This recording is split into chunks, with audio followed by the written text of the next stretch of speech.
I'll start with a little story from COVID actually.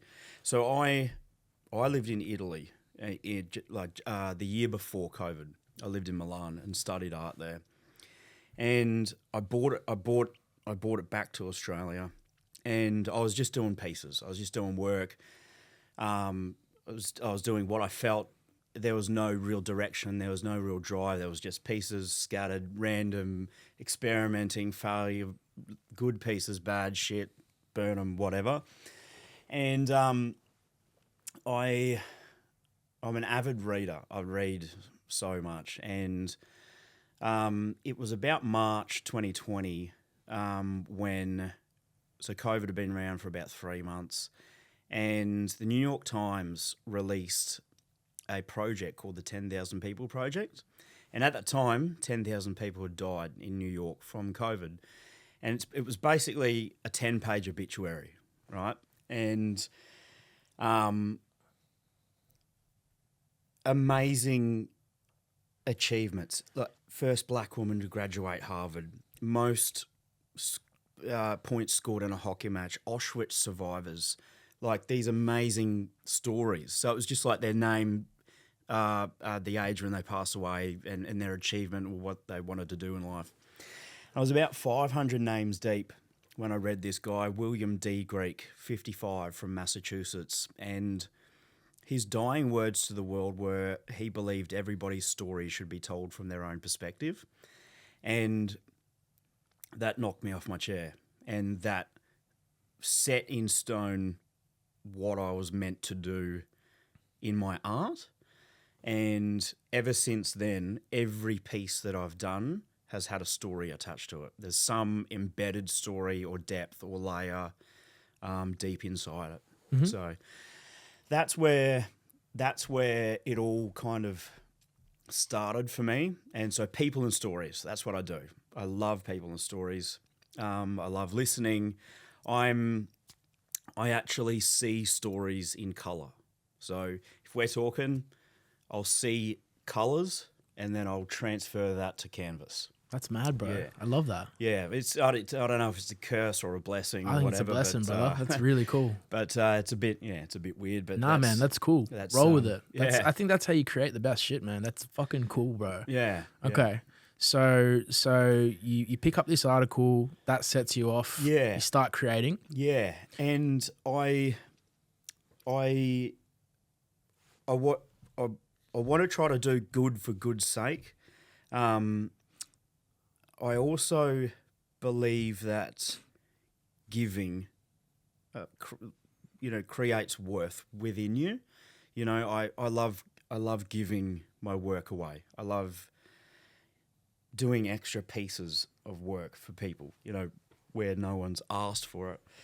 And that kind of led me to the charity space. I did a piece, this will always stick with me. So I started in Fremantle Markets. I had a little shop there, and this lady bought this piece of work off me for her friend in New Zealand, and her name was Linda, and she had 6 months of life left to live. And she bought a piece for her, and this lady, Linda, messaged me, and she goes, I love the piece, it's awesome, and all that sort of stuff. And about 6 months later, I got a message from her friend going she'd passed away. And I've still got her messages, and she's dead, now. And it's like that was so heavy. But the fact that my work put a smile on someone's face that was facing death, that really touched me. Beautiful. And so that kind of led me to look at the charity scene. And when did I first start? My first charity piece was for a charity called the Daniel Morcombe Foundation. Oh, that's a tough one. Yeah.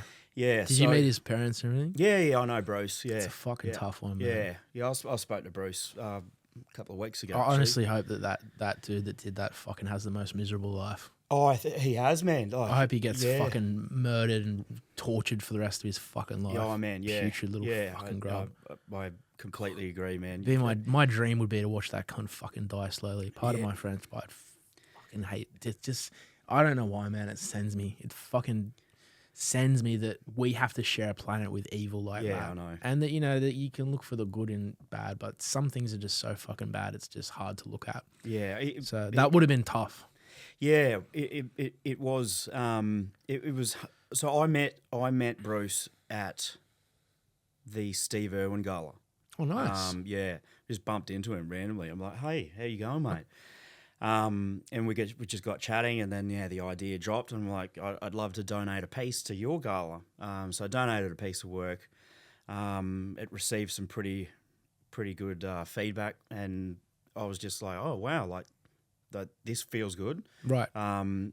They made a bunch of money for it. They put it to a good cause, and you can follow the money. You can see what they do with it. It's all open and transparent, As it should be. yeah, and like for the thing was that I was 13 at the same time Daniel was 13. Really? And I was 100 k's down the road when that happened. Really? Yeah, I was the same age as Daniel. So that was horrible.